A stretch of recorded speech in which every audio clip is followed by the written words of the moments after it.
Oh, the water, the... Yeah. Well, that's...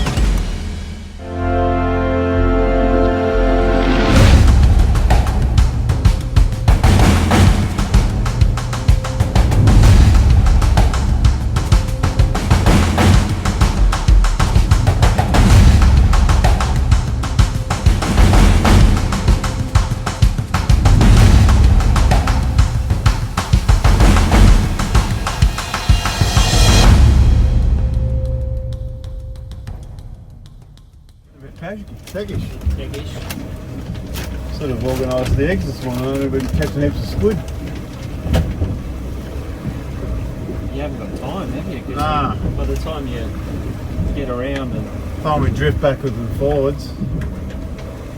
Keep monitoring the shoreline as I'm trying to fish as well, not to crash into the rocks.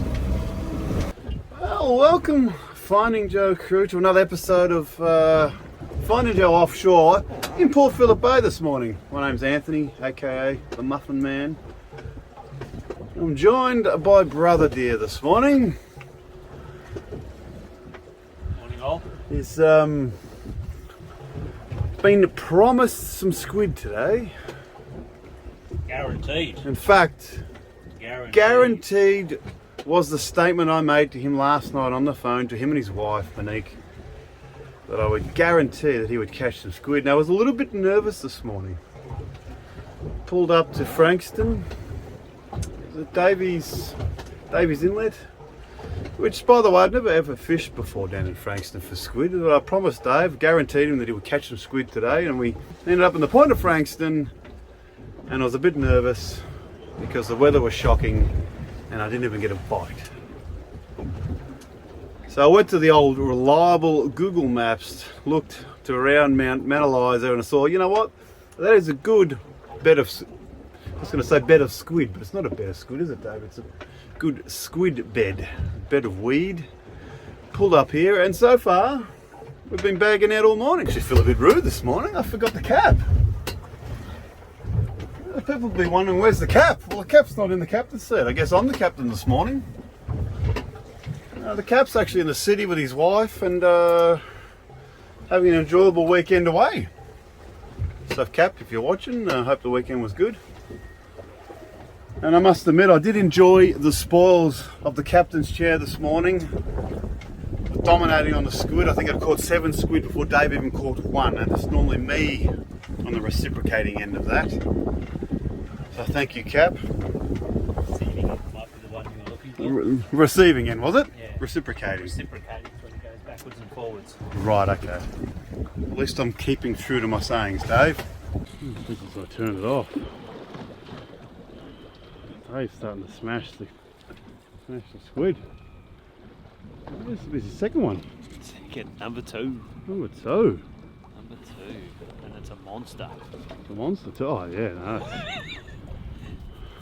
It's a ripper, that one.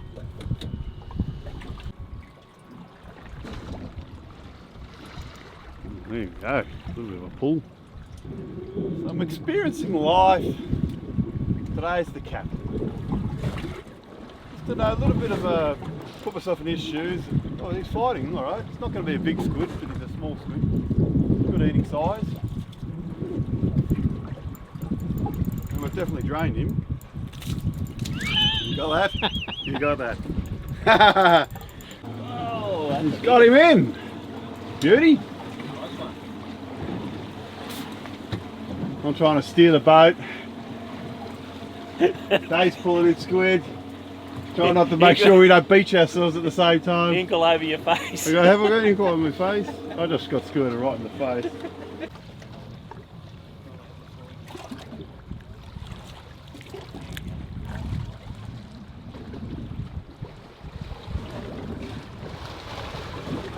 Dominating now. Not great. Not big, are they? They're not big, but he's only just on 2. Is he?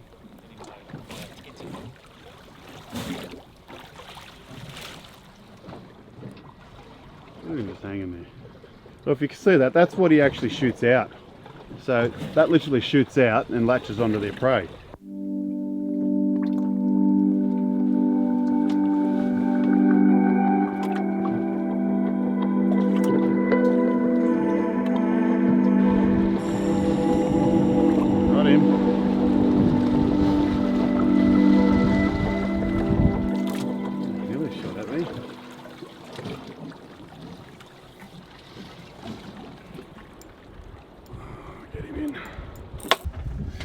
As you can see, not exactly calm conditions. It's been that on and off though, hasn't it?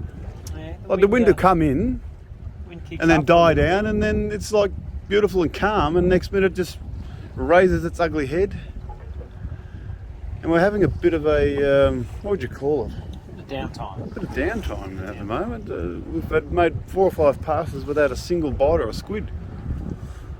It's given me enough time to break out the chips and the heavenly nachos, so it's not all bad. Not all bad. No, I might put on the stag soon. Maybe we'll venture out a bit further and see if we can snag ourselves maybe a gummy or a snapper. Dave just had the line just scream, didn't it? Head knocks. Good head knocks. Bit of a battle going on here.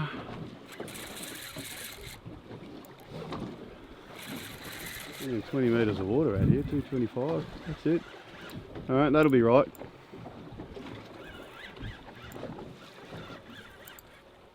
That just screamed off, didn't it? Yeah, took off. No idea what it is, because it's only really light line. Light rod too, 2 kilo rod. It certainly gives to fight. You might have a nice little snapper on there. That's a real good pull to it. Yeah, bit of a fight.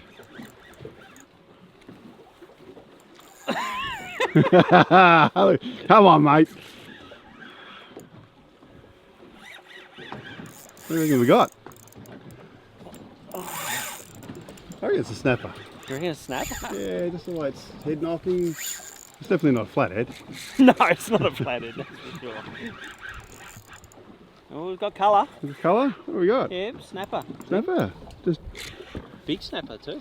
Oh, yeah. Hang on, let me get the net. Let me get the net. Look at that. Nice. There we go, look at that. Lovely. Look at that.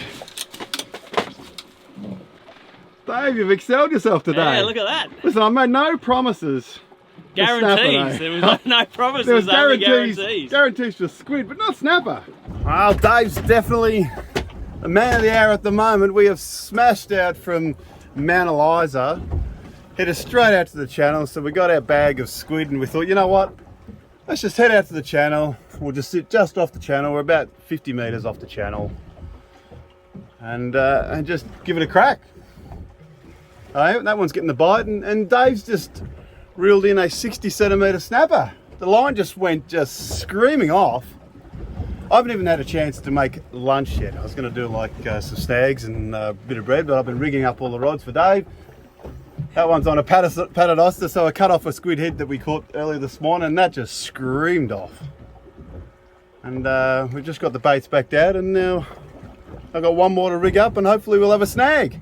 Now you'll notice a fair difference with catching the fish in this one. What do we got? What was it, a gummy? Got a gummy! A baby gummy. A baby gummy. Oh, he's diving out of the water, the poor little bugger.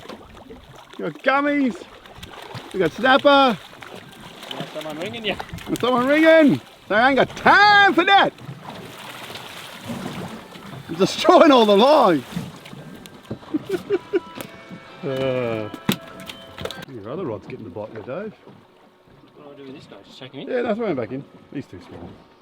We used to catch a 3 metre once, 2.5. Hang on. Hang on. Alright. Ready, buddy? Ready? There we go. So I was just WhatsApping the cap, and the clap. The clap. He's clapped out. The clap's actually, I still call him the clap. Maybe that's his new name, the clap. The captain's claiming your snapper, Dave. I think it's gone blurry. Keep the face, keep going, you'll get a squid. Need a couple of squid as bait. Alright, that'll be the key. Yeah, that's what he said this morning when we hadn't caught one squid. Already telling us. He's already claiming your snapper. From the city. Yeah, that's pretty well done, doesn't it? Fat on the screen. Yeah, look at all the fat on the screen there. Ha! All the fat on the screen. Get it? Yeah. Anyway, doesn't matter. I feel like I'm a charter operator, except without most of the success like Chris Cass's. I've been rigging up all the rigs this morning. It's the first chance we've had to actually have something to eat, so starving. It's what I call a well-earned snag. These are the sort of snags I don't mind getting, huh? Got to the ramp this morning about 7 AM, Patterson River, and the place was barren. There would have been about 3 cars maybe, a couple of boats. And it was dead calm, wasn't it, Dave? Flat as a tack. I mean, empty. Empty, and there wasn't much of a breath of fresh air, was it, really, or breath of air? No. And I said to Dave, is it supposed to be rough as guts out there or something? Because as far as the weather was concerned, it's going to be like 10 knots and below a metre out here. And I'm thinking, does everyone know something that I don't know?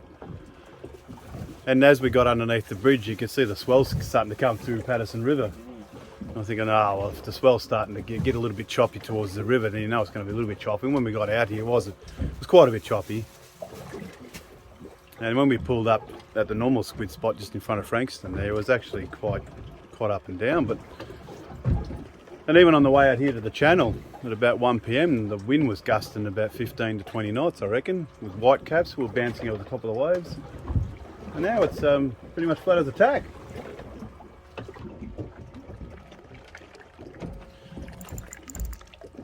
A little nibble. Whoa. A little bit of a run then.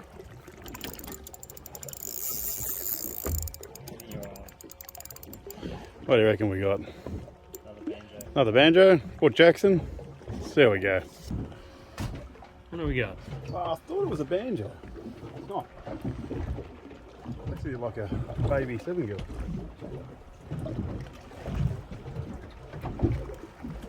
Now these ones bite.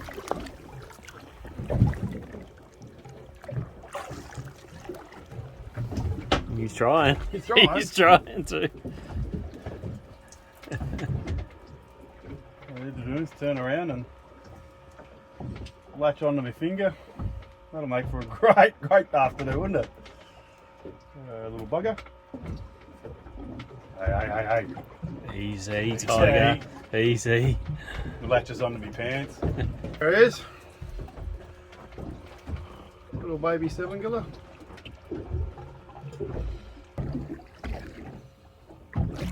There he goes.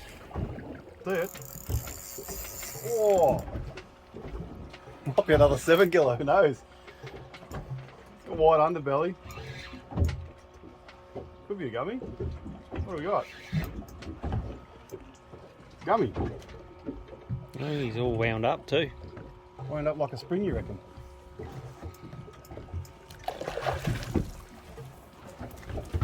Nice that you get a gummy in the boat.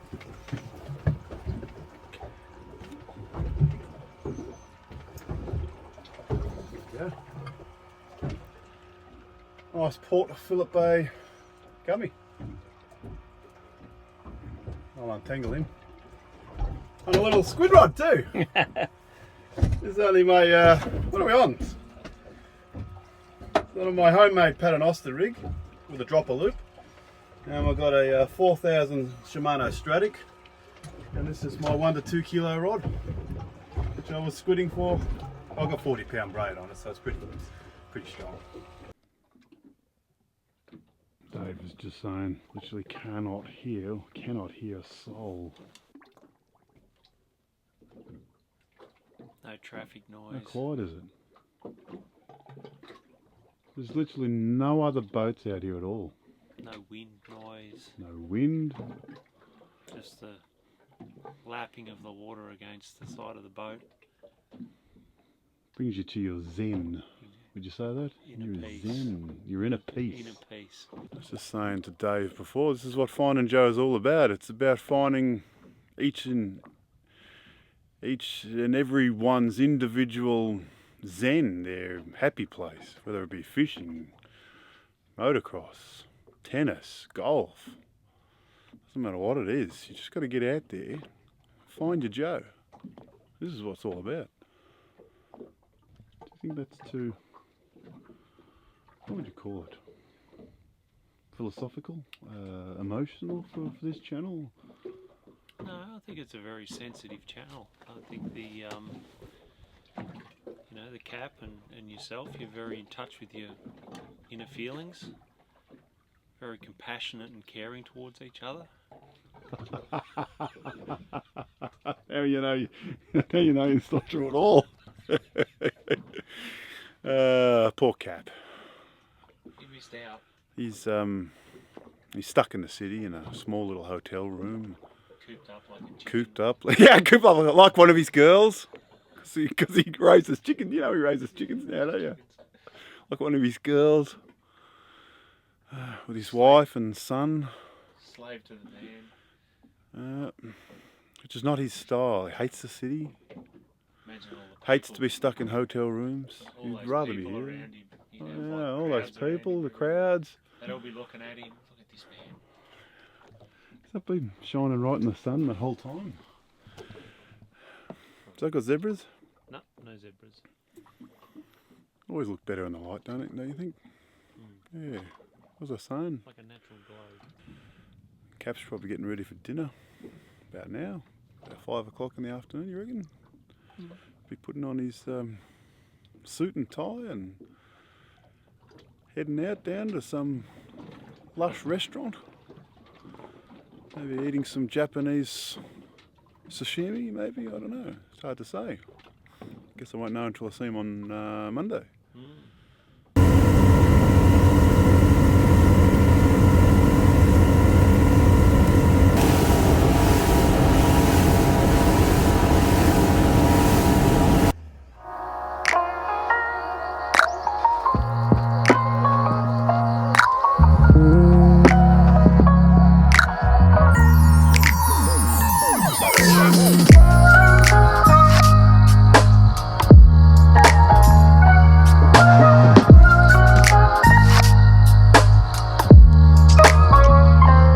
Hope you enjoyed this episode, and if you want to check out more awesome content, then make sure you subscribe to our YouTube channel. And if you'd like to check out and see what we're up to on a daily basis, then you can check out our socials down here. Thanks for watching, and I'll see you somewhere out there in the big blue.